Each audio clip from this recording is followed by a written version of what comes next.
All right. This is probably my favorite lecture of my entire course, and it's also one of the most challenging ones. Let's go through it. So, today's topic is consciousness.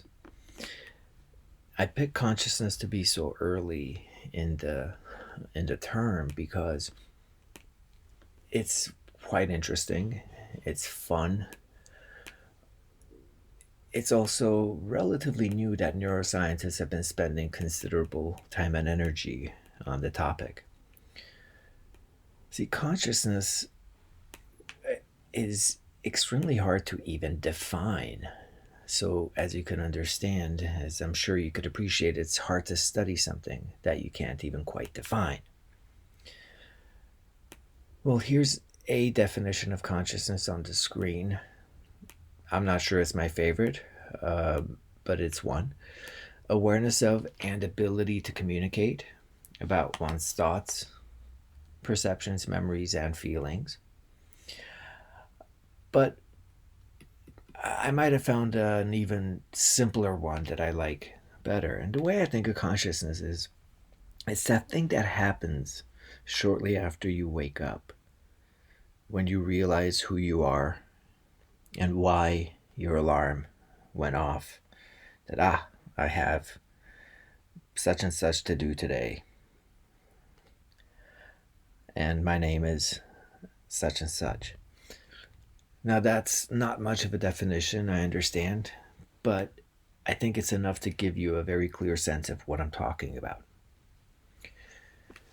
Another reason why consciousness is up first is it's a good example case to show you how behavioral neuroscientists and neuroscientists approach questions.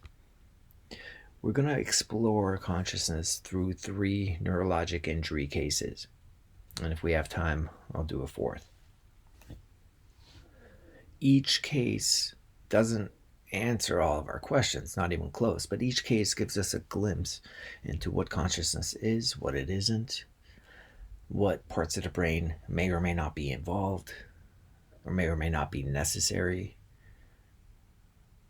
if not sufficient.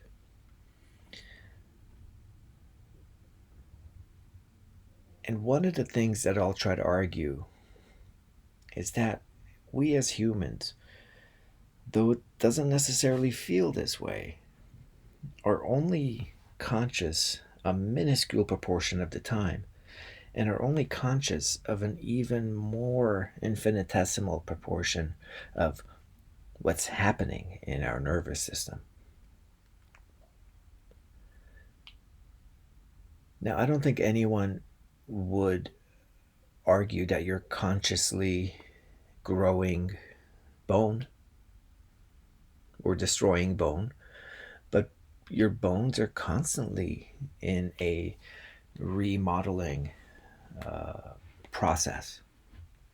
You're not consciously growing your hair, but nevertheless it's happening. You're not consciously making your heart beat or any of these things. But when it comes to the workings of the brain, we take it kind of personally.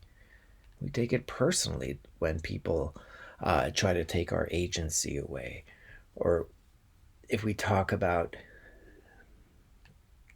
the fact that we are essentially a biological machine, a large and beautiful sack of chemicals with trillions of processes happening that we have no awareness of, let alone control over. Now, it might be disconcerting, but there might be a light at the end of the tunnel.